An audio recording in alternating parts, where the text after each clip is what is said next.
En este video hablaremos sobre los efectos actuales del colonialismo europeo del siglo XIX.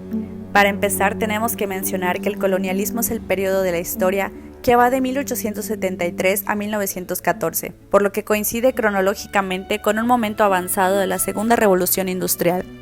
Durante este periodo, las potencias industriales europeas se expandieron hacia territorios de África y Asia, sometiendo a los pueblos indígenas que habitaban estos lugares. Las potencias coloniales más importantes fueron Inglaterra y Francia. Más tarde se incorporó Alemania, Bélgica e Italia, que fueron potencias coloniales secundarias. España, que había tenido el imperio colonial más importante durante los siglos XVI al XVIII, está en plena decadencia durante el siglo XIX, experimenta una industrialización tardía y escasa. Las causas que impulsaron a los europeos en el siglo XIX a la conquista del mundo atrasado tecnológicamente de Asia y África también fueron de índole fundamentalmente económica. Además, el colonialismo es un fenómeno que ha tenido múltiples dimensiones. El impulso a la conversión religiosa de nuevas poblaciones, el deseo de disponer de nuevas tierras para el asentamiento, la necesidad de controlar zonas militarmente estratégicas, el impulso para competir con otras potencias y también, por supuesto, el interés económico. La trayectoria de los diferentes proyectos imperialistas condujo a la denominada Primera Guerra Mundial.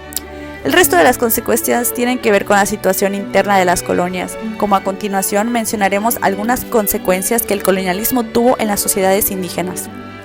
En la cuestión demográfica, debido a la bajada de la mortalidad, la población indígena creció, pero dado que la economía no se desarrolló al mismo tiempo, se provocó superpoblación, es decir, un desequilibrio continuo entre la población y los recursos. Económicamente hablando, los indígenas tuvieron que renunciar a muchas de sus mejores tierras y a la agricultura de subsistencia para producir los productos agrícolas que demandaban los europeos, pero estos productos tenían precios muy baratos y los indígenas apenas se beneficiaban de este comercio desigual. Algo similar ocurría con la artesanía tradicional indígena. A menudo los europeos destruyeron esta artesanía para que los indígenas compraran productos de las industrias europeas. En el aspecto cultural, las clases dominantes indígenas imitaron el modo de vida europeo y valoraron la cultura europea y su lengua por encima de la propia. De este modo, el éxito social se asoció en la mentalidad indígena con la cultura extranjera, con el consiguiente retroceso de la cultura propia. A este fenómeno se le llama aculturación. Como sabemos, el conflicto interimperialista se desencadenó la denominada Segunda Guerra Mundial. Favoreció el proceso de descolonización en todo el mundo, constituyendo el neocolonialismo, la respuesta metropolitana a dicho proceso de la descolonización. El acceso a la independencia política igualó estas nuevas áreas descolonizadas con las áreas semicolonizadas, caracterizadas por su independencia política y por su dependencia económica, como era el caso de Latinoamérica y el Caribe. El proceso de descolonización política operó en todas las áreas colonizadas a partir de la conclusión de la Segunda Guerra Mundial y la independencia se dio a través de un espectro que va desde acciones violentas, sobre todo en las colonias de poblamiento, como son los casos de Argelia y Kenia, hasta el uso de acciones y presiones políticas no violentas, como frecuentemente ocurrió en las colonias de ocupación de Tanganica o Senegal. Un efecto actual es que un grupo o país puede ser independiente desde un punto de vista formal y disfrutar de derechos territoriales, pero en los hechos sigue dependiendo de su antiguo amo colonial en casi todos los asuntos económicos y políticos.